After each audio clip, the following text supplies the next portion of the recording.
Hello everyone, welcome to my channel.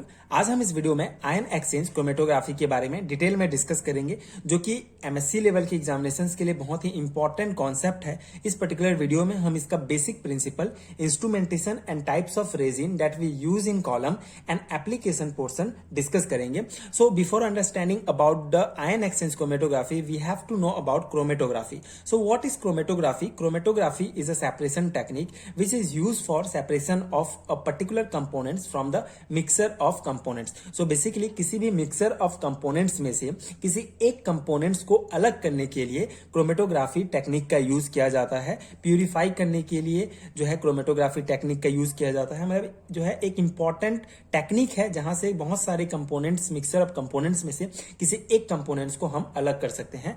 और ये जो है कई टाइप्स के होते हैं, उनमें से एक इंपॉर्टेंट टाइप है ion exchange chromatography. So in ion exchange chromatography, separation of components based on the ions. Okay, so ion exchange chromatography में जो कंपोनेंट्स होते हैं, मिक्सचर ऑफ कंपोनेंट्स में से किसी कंपोनेंट्स को अलग करने के लिए आयंस का यूज किया जाता है। ये टेक्निक जो है आयंस पे बेस्ड होता है। जैसे कोई भी चार्ज मॉलिक्यूल, जैसे प्रोटीन्स, न्यूक्लिक मॉलिक्यूल या पेप्टाइड जो है, ये सब जो है हम प्यूरिफाई कर सकते हैं by using ion exchange chromatography को यूज करके। हम इनको जो है इनको इन चार्ज मॉलिक्यूल को जो है अलग कर सकते हैं मिक्सचर ऑफ कंपोनेंट्स में से। एंड आयन एक्सचेंज, अगर हम इसको डिफाइन करना चाहें, ion exchange chromatography is a chromatography process that separates ion and polar molecule based on their affinity to the ion exchanger. Okay, so ion exchange chromatography जो है एक प्रोसेस है जिससे हम सेपरेट कर सकते हैं किसी पोलर मॉलिक्यूल को उनके affinity of to the ion exchanger. Okay, उनके आयन एक्सचेंज करने की एफिनिटी के बेस पर हम उनको जो है इस क्रोमेटोग्राफी टेक्निक के द्वारा सेपरेट कर सकते हैं। सो ये हो गया basic introductions about the ion exchange chromatography. अब इसके प्रिंसिपल पार्ट को समझने से पहले हम इंस्ट्रूमेंटेशन पार्ट डिटेल में डिस्कस करते हैं, जिससे आपको प्रिंसिपल पार्ट ज्यादा इजिली समझ में आएगा। सो इंस्ट्रूमेंटेशन में सबसे पहले आप पार्ट्स देखिए। ये जो है एक इंपॉर्टेंट पार्ट है, बॉटल होता है जहां पे हम बफर सॉल्यूशन लेते हैं जो as a mobile phase work करता है। उसके बाद एक पंप होता है जो कि इस मोबाइल फेस को कॉलम के ऊपर रन करने के लिए हेल्प करता है। एंड ये जो कॉलम होगा, ये इंपॉर्टेंट पार्ट होता है इस पूरे इंस्ट्रूमेंट का। ये जो कॉलम होगा बेसिकली स्टेशनरी फेस होता है, सॉलिड एब्जॉर्बेंट मटेरियल इसके अंदर रहता है जिसमें हम रेजिन यूज करते हैं। एंड ये बेसिकली टू टाइप्स के होते हैं, cation exchanger resin and anion exchanger resin. And ये इस कॉलम में जो है जो रेजिन्स होते हैं, इनके बीड्स होते हैं। और अगर हम कैटायन एक्सचेंजर रेजिन यूज करेंगे तो यहाँ पे माइनस चार्ज जो है हमारे पूरे बीड्स में रहेंगे। एंड उसके साथ जो एक फंक्शनल ग्रुप अटैच रहता है। अगर हम यहाँ पे कैटायन एक्सचेंजर कॉलम यूज करते हैं तो वहां पे उसके अपोजिट चार्ज का फंक्शनल ग्रुप होगा। जैसे यहाँ पे हमारा एनायन एक्सचेंजर रेजिन है, जिसके कारण बीड्स पे जो है पॉजिटिव चार्ज प्रेजेंट है। रेजिन जो हम यूज किए हैं उसमें पॉजिटिव चार्ज है, उसके साथ जो है फंक्शनल ग्रुप जो है जुड़ा हुआ है जिसमें नेगेटिव चार्ज होगा। इसी प्रकार अगर हम यहाँ पे कैटायन एक्सचेंजर यूज करते, यहाँ पे माइनस चार्ज होता तो उसके साथ ऐसा फंक्शनल ग्रुप जुड़ा होता जिसमें पॉजिटिव चार्ज होता है। उसके बाद डिटेक्टर होता है एंड कंप्यूटर होता है। तो ये इंपॉर्टेंट पार्ट्स होते हैं इस इंस्ट्रूमेंट के।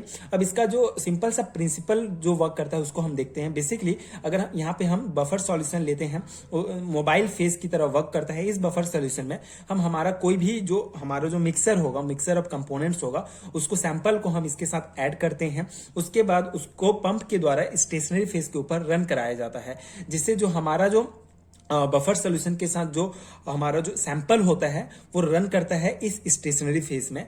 जिसके कारण यहाँ पे जो अगर हम यहाँ पे हमने एनायन एक्सचेंजर यूज किया है, अगर हम यहाँ पे प्रोटीन जैसे एग्जांपल लेते हैं कि प्रोटीन हमने सैंपल लिया है और मोबाइल फेस या बफर सॉल्यूशंस के साथ उसको हमने जोड़ के उसके मिक्स करके जो है हमने स्टेशनरी फेस में जोड़ा। सो प्रोटीन में पॉजिटिव चार्ज होता है, तो यहाँ पे हम एनायन एक्सचेंजर रेजिन यूज करेंगे, मतलब यहाँ पे नेगेटिव चार्ज होगा। और उसके साथ एक ऐसा फंक्शनल ग्रुप जो होगा जिसमें जो है पॉजिटिव चार्ज होगा। उसके बाद जो हमारा सैंपल होगा प्रोटीन, सैंपल्स में से हमको प्रोटीन अलग करना है, तो प्रोटीन में भी पॉजिटिव चार्ज होता है। तो वही पॉजिटिव चार्ज इस फंक्शनल ग्रुप के पॉजिटिव चार्ज, मान लो यहाँ पे पॉजिटिव चार्ज है, तो फंक्शनल ग्रुप के पॉजिटिव चार्ज को अलग करके खुद जो है इस रेजिन के साथ बाइंड हो जाएगा। इसी प्रकार जो है हमारा सारे प्रोटीन जो है इन रेजिन्स के साथ जो है बाइंड हो जाएंगे। उसके बाद डिटेक्टर में हमको डिटेक्ट करना होगा इसको इल्यूट करके, एंड कंप्यूटर में हमको इस प्रकार के ग्राफ मिलेंगे। सो इस प्रकार से इस बेसिक प्रिंसिपल पर वर्क करता है। बेसिकली किसी भी मिक्सर ऑफ सॉल्यूशंस, किसी भी कंपोनेंट्स जिसको हमको अलग करना होता है उसको बफर सॉल्यूशन में मिक्स करके हमको स्टेशनरी फेज में भेजना होता है। स्टेशनरी फेज में रेजिन के साथ जो है हमारा जो सैंपल होगा, जैसे प्रोटीन अगर हमको अलग करना है या कोई और भी न्यूक्लिक एसिड पेप्टाइड से सभी फंक्शनल ग्रुप को अलग करके खुद रेजिन के साथ जुड़ जाएंगे एंड हमको जो है हमारा प्रोटीन जैसे अलग करना है सैंपल से, तो वो हमको अलग से हमको मिल जाएगा। इस प्रकार से हम सेपरेट कर सकते हैं by using this instrument, okay, ion exchange chromatography का। अब यहाँ पे प्रोसेस क्या होता है, सबसे पहले जो इंस्ट्रूमेंटेशन प्रोसेस होगा इक्विलिब्रिएशन होता है। मतलब जब हमने इस रेजिन को फिट कर लिया, जैसे अगर हम प्रोटीन का करने वाले हैं तो हमने एनायन एक्सचेंजर रेजिन यहाँ पे हमने फिट कर लिया। उसके बाद इसको इक्विलिब्रिएट किया जाता है, मतलब यहाँ पे पहले बफर सॉल्यूशन को रन कराया जाता है। मतलब एक बार जो है उसको ठीक से वर्क कर रहा है, हमारा रेजिन डिटेक्ट कर रहा है, ये डिटेक्टर अच्छे से डिटेक्ट कर रहा है या नहीं कर रहा है, उसके लिए हमको टेस्ट करने के लिए इक्विलिब्रिएशन प्रोसेस करना होता है। उसके बाद हमको ये ग्राफ प्राप्त होता है, मतलब अगर सिंपल सीधा लाइन प्राप्त होता है, मतलब सभी जो है ठीक है। अब हम यहाँ पे सैंपल को लोड कर सकते हैं। उसके बाद सैंपल की लोडिंग की प्रक्रिया होती है कॉलम में। सैंपल की लोडिंग की प्रक्रिया बहुत धीरे धीरे होती है, जिससे जो है प्रोटीन या कोई भी जो कंपोनेंट्स होगा वो आसानी से रेजिन्स के साथ जुड़ जाए धीरे धीरे। उसके बाद वॉशिंग होता है, जब सभी प्रोटीन्स अगर यहाँ से जुड़ जाते हैं, इस रेजिन के साथ जुड़ जाएंगे, तो उसके बाद जब प्रोटीन जुड़ जाएंगे तो यहाँ पे जो बाकी जो होगा उसको वॉश करने के लिए, बाकी जो एलिमेंट्स होंगे उस सैंपल में उसको निकालने के लिए हम वॉशिंग वाला जो प्रोसेस है उसको करते हैं।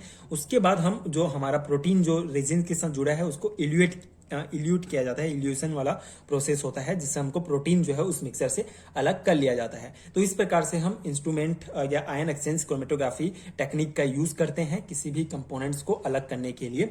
ये जो टाइप्स ऑफ रेजिन होते हैं, जो ये कॉलम है इसके अंदर हम बहुत सारे रेजिन यूज करते हैं, तो उसके इंपॉर्टेंट टाइप होते हैं जो आपको ध्यान में रखने हैं एग्जाम के लिए।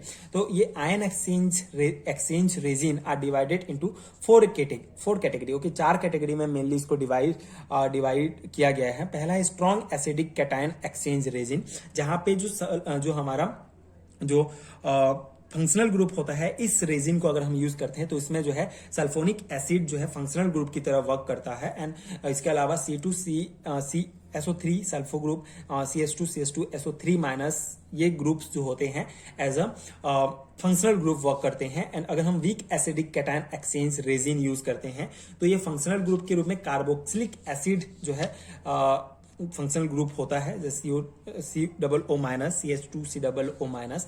And strong base anion exchanger अगर हम यूज करते हैं तो फंक्शनल ग्रुप जो है क्वाटरनरी एमाइन होता है, जैसे कि ये जो है हमारा CH2NCH3 प्लस, CH2NCH2CH3 प्लस, ये हम रेजिन्स यूज कर सकते हैं। And weak base anion exchanger use करते हैं तो उसमें फंक्शनल ग्रुप एमाइन होगा। एग्जांपल है NH3 CH2 CH2NS CH2 CH3 2 plus. तो ये जो होगा ये हमारे रेजिन्स होते हैं, इनके साथ ये फंक्शनल ग्रुप जुड़ा होता है। तो ये पॉइंट्स आप ध्यान रखिए, ये आपके जो है ऑब्जेक्टिव टाइप्स क्वेश्चंस में भी पूछा जाता है, तो very important for semester examinations.